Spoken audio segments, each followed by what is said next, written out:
ఓం నమో భగవతే వాసుదేవాయ. ఆత్మబంధువులందరికీ నమస్కారం. జీవ అంటే జీవుల యందు ఉన్నటువంటి జీవశక్తే పరమాత్మ యొక్క అస్తిత్వం. అస్తిత్వం అంటే ఉన్నట్లుగా తెలిసేది. ఇప్పుడు ఈ శరీరంలో చైతన్యం ఉంది అంటే ఆ లోపల జీవాత్మ రూపంలో పరమాత్మ ఉండబట్టే ఆ చైతన్యం ఉంటుంది. అప్పుడే శరీరం జీవుడిగా మనగలుగుతుంది. ఆ జీవత్వం చైతన్యం లేకపోతే అది మరి దాన్ని ఏమంటారు? శివుడు లేకపోతే శవం అంటారు.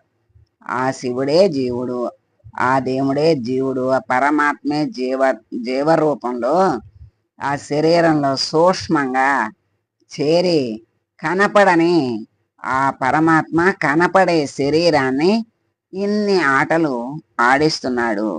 ఆడుతోంది అంటే లోపల ఆయన ఉండి ఆడిస్తున్నాడు తప్ప ఈ శరీరం ఆడేదే. అంటే ఆడిస్తే ఆడేదే కానీ దానికి చైతన్యం అనేది ఏ మాత్రం లేదు. మరి చైతన్యం లేకపోవటం ఏంటి? కనపడుతోంది కదా, చక్కగా తిరుగుతోంది, అన్ని పనులు చేస్తోంది, మాట్లాడుతోంది, చూస్తోంది, నడుస్తోంది, చేస్తోంది. చెయ్యని పని అంటూ లేదు. శరీరం చెయ్యండి చెయ్యండి అంటారేమిటి అని అనేక ప్రశ్నలు మనలో వస్తూ ఉంటాయి. దానికి ఏం చెప్తారు? మరి నిద్రపోయినప్పుడు ఎంత శరీరం ఉంది కదా, ఏమన్నా శరీరం లేకుండా పోయిందా? మరి ఆ నిద్రలో ఆ శరీరం, ఆ శరీరానికి శరీరమే తెలియదు. మరి ఏం ఏమీ చెయ్యట్లేదు కదా, ఒళ్ళు తెలియకుండా అలా పడి ఉంటుంది కదా. మూర్ఛ వచ్చింది, దానికి ఏం తెలియదు. అప్పుడు కూడా శరీరమే చేసేటట్లయితే మరి చచ్చిపోయినప్పుడు కూడా శరీరం అంతా అలాగే ఉంటుంది. మరి ఏమీ చేయదే, ఆడదే, కదలదే. ఎందుకు కదలట్లేదు అంటే లోపల ఉన్నటువంటి చైతన్యం లేదు. ఆ చైతన్యం వల్లే శరీరం ఆడుతోంది అనేది అప్పటికైనా తెలుసుకుంటే. మరి ఏదో అంటారు, పోయిన వాడి కోసం పోయేవాళ్ళు ఏడుస్తున్నారు అంటారు. ఇలా పోతున్నాడు, పోయాడు. మనము ఒకప్పటికి పోవలసిన వాళ్ళమే.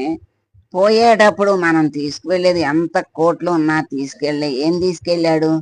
ఒంటి మీద బట్ట కూడా తీసుకెళ్లే పనిది. ఎప్పుడు ఎలా వచ్చాడో అలాగే వెళ్తాడు. మరి ఎందుకు ఈ తాపత్రయం అని అప్పటికైనా అనిపిస్తుందా అంటే ఆ శ్మశానంలో ఉన్నంత వరకు అనిపిస్తుంది. దాన్నే శ్మశాన వైరాగ్యం అంటారు. అక్కడి నుంచి వెనక్కి తిరగంగానే మళ్ళా అన్నీ పోతాయి. ఏదో మెలకు, నిద్రలో నుంచి మెలకువ రాగానే అన్ని ఆ కంగారు అక్కడిదాకా లేని ఏమీ తెలియని మనిషికి మళ్ళీ లేవగానే అన్నీ చుట్టుముట్టేసి అమ్మో చాలా పనులు ఉన్నాయి, అమ్మో అమ్మో అనుకుంటూ లెగుస్తాడే గాని ప్రశాంతంగా ఆ భగవంతుణ్ణి తలుచుకుంటూ దండం పెట్టుకుని లెగుద్దాం, ప్రశాంతంగా చేద్దామని ఉండదు. మరి అప్పుడు దాకా లేని తాపత్రయం అప్పుడు వచ్చేస్తుంది. అలా కాకుండా కళ్ళు తెరుస్తూనే అరిచేయి చూసుకుని ఆ శ్లోకం చదువుకుని కరాగ్రే వసతే లక్ష్మి కరమధ్యే సరస్వతి కరమూలే స్థిత గౌరీ ప్రభాతే కరదర్శనం అని ఆ ఆ చెయ్యి చూసుకుని ముగ్గురమ్మల్ని గుర్తు తెచ్చుకుని వాళ్ళకి ఒక్క నమస్కారం చేస్తే ఆ ముగ్గురమ్మల అనుగ్రహమే జీవితం చక్కగా సాగిపోతుంది. మరి క్రిందకి దిగి మనకి ఆధారభూతమైనటువంటి క్షమామూర్తి అయినటువంటి భూమాతకి నమస్కారం చేసుకోవాలి. ఇవన్నీ ధర్మాలు. ఆ భూమిలో నుంచే పుడుతున్నాడు జీవుడు, మళ్ళీ చివరికి ఆ భూమిలోకే వెళ్ళిపోతున్నాడు. మరి ఆ భూమి నుండే సర్వ సంపదలు పొందుతున్నాడు. ఆ భూమి పైన పండేటువంటి ఆ పంటనే తింటున్నాడు. ఆ భూమాత లోపల నుంచి వచ్చినటువంటి ఆ నీళ్లను త్రాగి బ్రతుకుతున్నాడు. మరి ఏది కృతజ్ఞత? ఏది కృతజ్ఞత? కనీసం ఒక్క నమస్కారం చేస్తే ఆ కృతజ్ఞతతో ఆ తల్లి సంతోషిస్తుంది. ఆ తల్లి గనక మరి ఈ బిడ్డల మీద ఏదైనా కోపం వచ్చినా కొంచెం అలా ఎదిలించుకున్నా అసలు ఏమన్నా నిలుస్తుందా భూమి మీద? ఏమీ నిలవదు. అదే దాన్నే భూకంపం అంటారు. ప్రకృతి వికృతి అయితే అసలు ప్రకృతి నిలవదు. అంటే పంచభూతాలను ఆరాధించాలే గాని వాటిని మరి ఆవేదన పెట్టకూడదు. భూమాత ఎన్ని చేసినా క్షమిస్తూనే ఉంటుంది. క్షమయా ధరిత్రి అన్నారు. అలా క్షమిస్తూనే ఉంటుంది. కానీ పాపాల్ని భరించలేదు. ఆ పాపాత్మలు పెరిగినప్పుడు ఈ భారాన్ని నేను మొయ్యలేకపోతున్నాను స్వామి అని నారాయణుని ఆశ్రయిస్తుంది. ఆ నారాయణుడు అవతారం దాల్చి ఆ మరి ఎవరైతే భూమికి భారం అవుతున్నారో వాళ్ళందరినీ కూడా తీసుకెళ్ళిపోతాడు, సంహరిస్తాడు.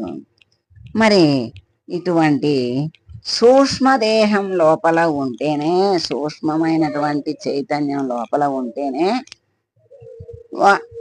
శరీరం, భౌతికమైన శరీరం పనిచేస్తుంది. లేకపోతే ఏమి చెయ్యలేదు. మరి పోనీ ఈ మృతి మూర్ఛలలో లేదు. మరి పోనీ అంతకుముందు ఎప్పుడు వచ్చింది ఈ బొమ్మలోకి చైతన్యం అంటే తల్లి గర్భములో బొమ్మంతా తయారైపోతుంది. అది చలనం లేని బొమ్మ 5 నెలలకి పూర్తిగా ఆకారాన్ని సంతరించుకుంటుంది. 6వ నెలలో ఆ జీవుడు, ఆ దైవం, ఆ పరమాత్మ జీవాత్మ రూపంలో నుంచి లోపలికి ప్రవేశించి అప్పుడు ఆ బొమ్మకి కదలిక కలిగిస్తాడు. అప్పుడు దాన్ని బిడ్డగా, శిశువుగా చెబుతారు. అప్పుడు దాకా బిడ్డ అనరు, శిశువు అనరు, బొమ్మ అంటారు, లేకపోతే పిండం అంటారు. అలా అంటారే కానీ శిశువు అని ప్రాణం రాకముందు శిశువు అనరు. ఆ తర్వాత శిశువు బాగానే పెరుగుతోంది, బాగానే ఉంది, బరువు సమానంగానే ఉంది అని చెప్తారు డాక్టర్లు.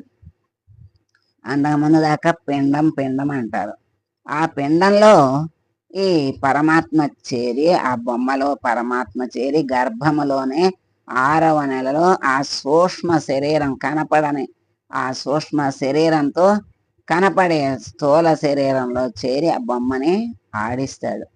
అటువంటి పరమాత్మ అక్కడ ఉండటం వల్లే అది బొమ్మ కదలిక కలిగింది.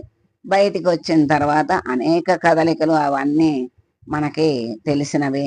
మార్పులు చేర్పులు, మరి ఆ వృద్ధి పొందటం, మళ్ళా క్షీణించటం, మళ్ళీ నశించటం, ఇవన్నీ ఈ శరీరం యొక్క లక్షణాలే గాని పరమాత్మ లక్షణాలు కావు. ఆ జీవాత్మ ఎప్పటికీ నశించేది కాదు. మరి శరీరం మాత్రమే నశిస్తుంది. అందుకని జీవుల ఉన్నటువంటి పరమాత్మ యొక్క శక్తి అస్తిత్వం ఎలా తెలుస్తుంది అంటే కదలిక వల్ల తెలుస్తుంది. జీవులు అంటే శరీరం నశిస్తుంది కానీ జీవాత్మకి చావు లేదు. భగవంతుడే ఆ శరీరములో జీవాత్మగా ఆయన ప్రవేశించి అక్కడ ఆ శరీరాన్ని కదిలిస్తున్నాడు అనే విషయాన్ని మనకి ఈ జీవ అనేటువంటి నామం ద్వారా మనకి తెలియజేశారు. ఇటువంటి జీవ అయినటువంటి స్వామిని మనం వేడుకుంటూ, స్వామి మాకు తెలియకుండా ఈ శరీరంలో చేరి శరీరాన్ని నడిపిస్తున్నావు, మాకు తెలియకుండా శరీరం నుండి వెళ్ళిపోతావు, కానీ ఆ వెళ్ళిపోయేటువంటి ఆ సమయాన్ని, దాన్ని జ్ఞానముతో తెలియజేసి నీ అందే మనసును నిలిపి నీ అందే స్మరణతో ఉండేటట్లు శక్తి సామర్థ్యాలను ఇచ్చి ఆ అంతిమ సమయంలో నిన్నే స్మరిస్తూ వెళ్ళిపోయేటువంటి ఆ భాగ్యాన్ని, అనుగ్రహాన్ని మాకు ప్రసాదించి నీలో కలుపుకో స్వామి అని వేడుకుంటూ మంగళం పాడదాం. మంగళం కౌసలేంద్రాయ మహనీయ గుణాత్మనే సర్వలోక శరణ్యాయ సాధురూపాయ మంగళం. ఓ